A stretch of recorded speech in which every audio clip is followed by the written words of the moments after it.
I know this totally freaks people out, and the vast majority of YouTubers look at a title and they look at a thumbnail and assume because they're smarter than everyone else in the world that they already know what the video is going to be about, so they begin typing.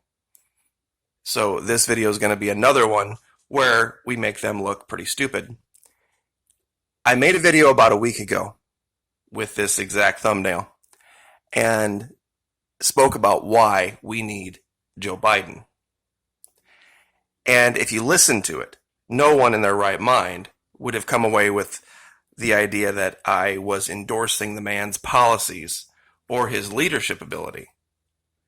The reason we need this guy is to illuminate something. We need to show Rome for what Rome really is. How many of you remember the story of bread and circuses? I'm sure many of you do. You see, they're starting to take away the circuses. No NCAA tournament. No NBA. NHL.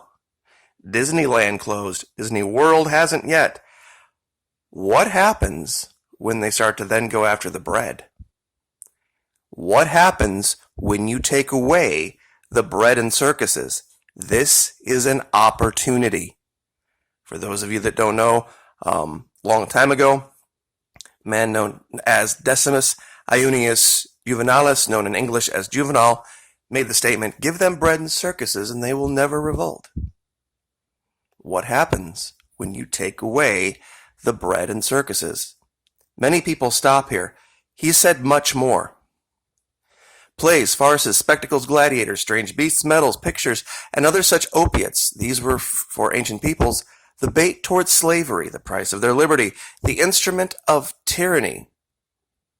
Now, many have also noticed that all of a sudden the government is doing all of these handouts. All of the things to prop up the economy, so to speak. Juvenal. The fools did not realize they were merely recovering a portion of their own property, and that their ruler could not have given them what they were receiving without having first taken it from them. We have a giant opportunity here to show Rome for what Rome is. Anybody who saw this guy literally is just a matter of like an hour or two ago, jumped the shark. And that's the best way to describe it. This guy went off the edge. Caesar is afraid. And there's different versions of Caesars out there, but Caesar is afraid. Because now there's something that can touch Caesar. He was talking about hundreds of testing of centers, millions of tests. But you know what that would mean? A lot of people say, see, that means you're wrong, McKee. No, what would happen is this. See, this isn't actually an accurate scale. It took me a long time to find this particular one. They have skewed almost all of them. But this one's right. The white line you're seeing here, this is the cases going back to January 24th. The green line is the recoveries. The red line is the deaths. See how it's virtually flat? In comparison to this line, it virtually is flat. When you compare, let's say, like on March 1, 3,000 deaths to 89,000 total cases.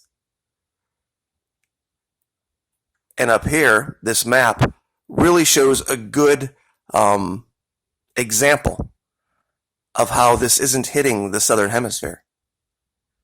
And this makes sense, guys. Think about it.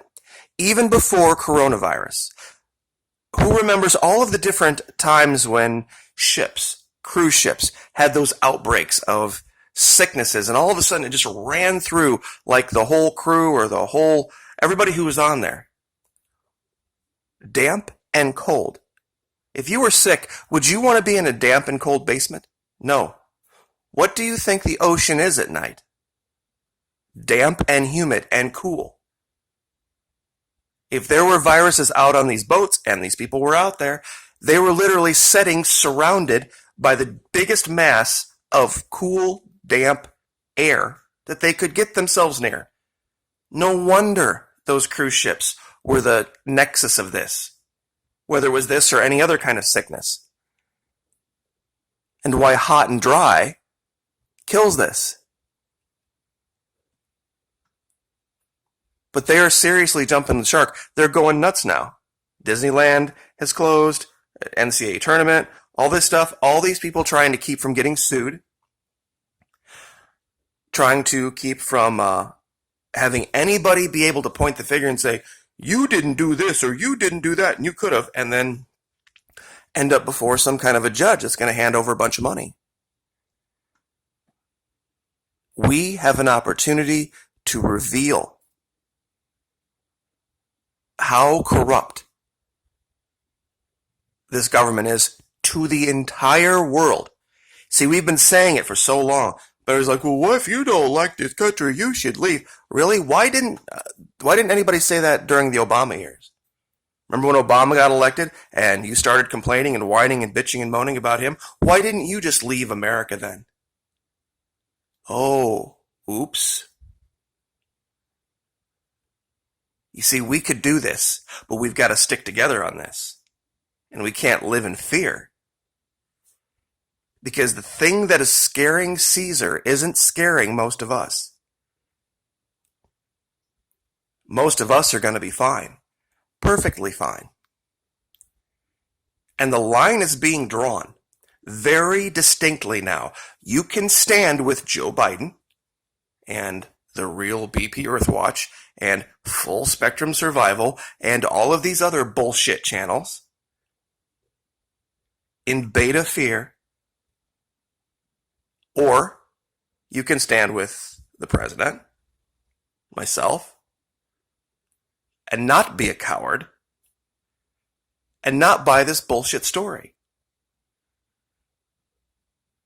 The fear is the only thing that's a pandemic. The fear is the only thing that's the pandemic. Because people are bad at math. I just wanted to do this. I've wanted to show this for a long time. Let's say every single state in the union, let's say we'll say all 50 states, let's say they each had 10,000 cases. Now, do they? No. What's 50 times 10,000? 500,000. Now, how many people live in the United States?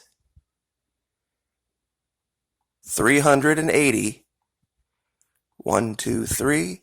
1, 2, 3. That's the percentage. 0.0013.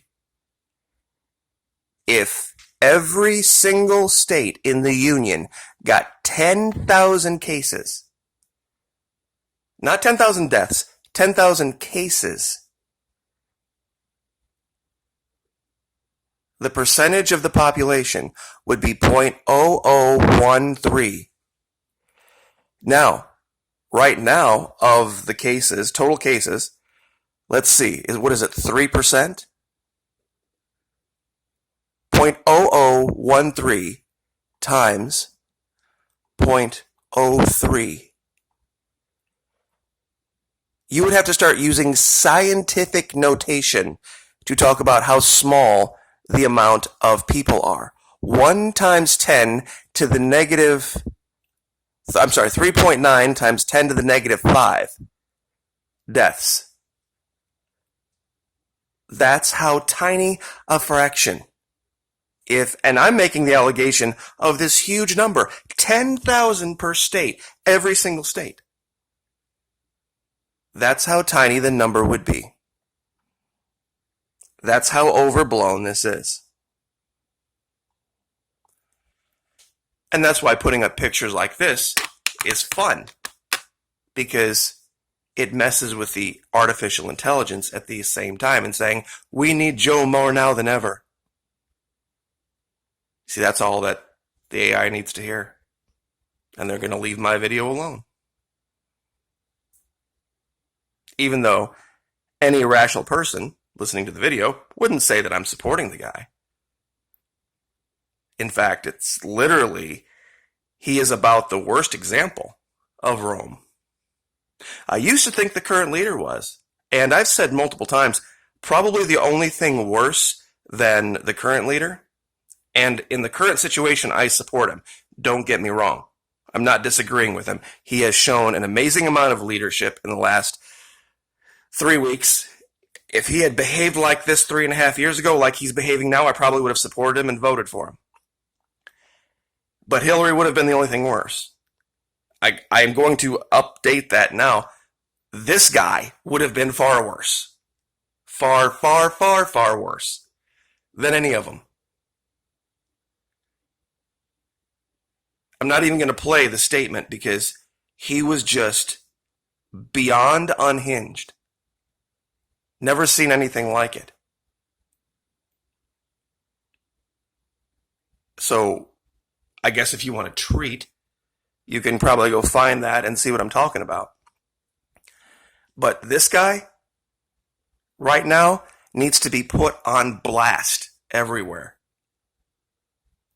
Everybody needs to show who Caesar is and all it takes to make Caesar afraid. And when the bread and the circuses go away, that's when we can get our country back. And they're doing it for us.